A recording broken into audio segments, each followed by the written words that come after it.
I am তো অবাক, সত্যি অবাক। দেখ আমি এত অবাক হয়ে গেছি, আমার চোখগুলো কেমন ঠিকরে ঠিকরে বেরিয়ে আসছে। বুঝেছিস লটি শুটকি? শোন, মন্দিরা পরকিয়া করে, করেছিল করেছিল কি করবে না করবে ও সংসারের ব্যাপার, ওকে বুঝতে দে। যখন মন্দিরা পরকিয়া করেছিল তখন রাহুলের স্কুটির পেছনে বসতে খুব ভালো লেগেছিল। তুই তো চিনিসও না রাহুলকে, তুই তো চিনিসও না, কী করে অন্য জনের স্কুটিতে তুই চাপিস? তোর তো লজ্জা হওয়া উচিত, তোর তো লজ্জা হওয়া উচিত। মন্দিরা থেকে তোর কুর করে নিতে বেশি না, তাই না? ভেবে দেখ, ভেবে দেখ আমি ঠিক বলছি কি না লটে শুটকি, ভেবে দেখ। এত তো শরীরের খিদা তো ওই ভেরু দাদা মিটাতে পারে না। নমস্কার ভেরু দাদা, নমস্কার। এই জন্য দেখ, যারা যারা পরকিয়া করে, মানে ওই হুলের পিছনে স্কুটির পেছনে তোর বসতে হয়েছিল, তাই না? কি হুল কি মাঝে মাঝে ব্রেক করছিল? তাই লটে শুটকি ব্রেক করছিল। আবার দেখ গামলার যে ওইটা আছে না, হ্যাঁ, ওটার সাথেও কি তুই গোষ্ঠী নষ্টি করিস বলতো? মানে প্রত্যেক জনের প্রতি মানে তোর ইয়েতে কিছু ঘা পড়লেই ওরা খারাপ। একমাত্র ওয়াটির মধ্যে একদম সতী সাবিত্রী হচ্ছে লোটে শুটকি, হচ্ছে সতী সাবিত্রী।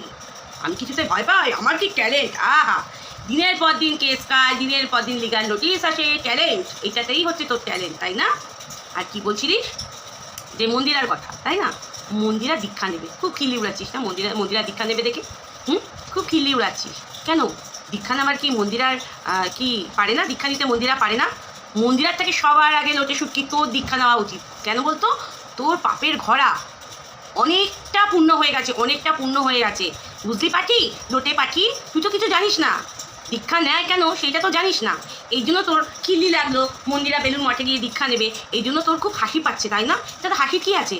এইটাতে হাসির কী আছে? দীক্ষা নেওয়াটা সবার জরুরি। তুইও দীক্ষা নে পাখি, তুইও দীক্ষা নে, বুঝেছিস তো? যে তোর যে ছুক পানা স্বভাবটা যাতে একটুখানি কন্ট্রোল হয়, কন্ট্রোল লোটে শুটকি, কন্ট্রোল।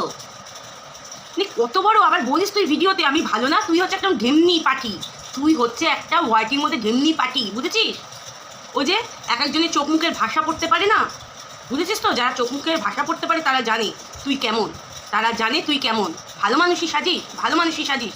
দিনের পর দিন মন্দিরা সোমনাথ, তাই না? আর তোর ওদের পেছনে লাগা ছাড়া তোর কোনো কাজই নেই। যেই সময়টা মানে গেছিলিস সাপোজ করতে, আর তোর গিয়ে তো উঠেছিলিস, ওদের ফ্ল্যাটেই তো গিয়ে উঠেছিলিস। লজ্জা লাগে না তোর? লজ্জা লাগে না? আবার কী করে রে তুই তোর মুখটা দেখাস? তোর ওই চারাল মুখটা কী করে তুই ওয়াইটের মধ্যে দেখিস? নিজের মুখটা দেখিস? দীক্ষা নিতে যদি মন্দিরা চায়, মন্দিরা দীক্ষা নেবে। দীক্ষা নিলে মন শান্ত থাকে, বুঝেছিস? দীক্ষা নিলে মন শান্ত থাকে। তুই তো গোপাল পুজো করিস, তুই তো তাও তো দীক্ষা নিচ্ছিস না। যে ভক্ত প্রহ্লাদ এত নারায়ণ করতো, সেই ভক্ত প্রহ্লাদকেও দীক্ষা নিতে হয়েছে কার থেকে জানিস? নারদ মুনি থেকে। নারদ মুনি ভক্ত প্রহ্লাদের কানে দীক্ষা দিয়ে গেছিল। এগুলো তো জানিস না, তুই খালি জানিস মানুষের পিছনে কী করে পিন কাটতে হবে, কী করে মানুষকে ঠুকে কথা বলতে হবে, এগুলো তুই ভালো জানিস। আর কিচ্ছু তোর মধ্যে ভালো কিচ্ছু নেই তোর মধ্যে ভালো কিচ্ছু নেই। আমি বলছি তোর মধ্যে ভালো কিচ্ছু নেই। এবার তোরকে ভালো দেখে না ভালো দেখে আমার জানার প্রয়োজন নেই, বুঝেছিস? কত বড় তুই, মানে মুখ দিয়ে ভাষা বেরিয়ে আসে, মুখ দিয়ে বাজে ভাষা বেরিয়ে আসে। কত বড় নাটকবাজ তুই, মানুষকে উস্কিয়ে তুই এর ওর খেলাপ করিস। কুরকুরানিটা অ্যাকচুয়ালি তোর বেশি, জানিস তো? তোর বেশি। যখন মন্দিরা রাহুল যখন একটা ঘরে ছিল, তুই তো পাশের ঘরে ছিলিস। কী করছিলিস তুই পাশের ঘরে বসে? কী করছিলিস? তুই এনজয় করছিলিস? देखने ही तो सकता तो क्या हुआ, छुपके तो महसूस कर सकती हूँ। ऐसा ব্যাপার, এরকম ব্যাপার।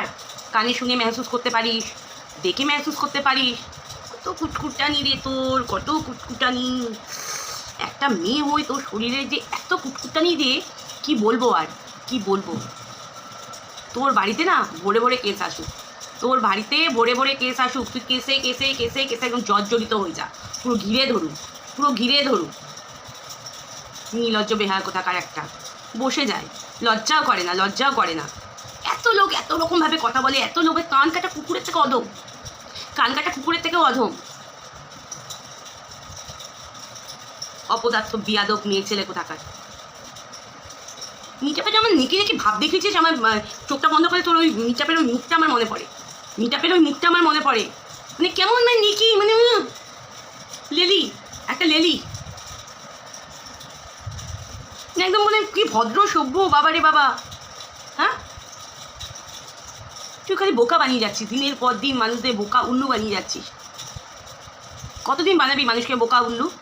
একটা সময় মানুষের এটা খুলবে, ব্রেন খুলবে, তখন যাবি কোথায়? তখন যাবি কোথায়? কোন চুলোর দুয়ারে যাবি? তুই বলে এত শিক্ষিত, নিজেকে এত শিক্ষিত বলিস, কোন চুলোর দুয়ারে যাবি? হুম, কেউ কিছু ওকে বলতে পারবে না, ও মানুষকে সব বলবে, ওকে কেউ কিছু বলতে পারবে না। ও হচ্ছে ধোয়া তুলসী পাতা।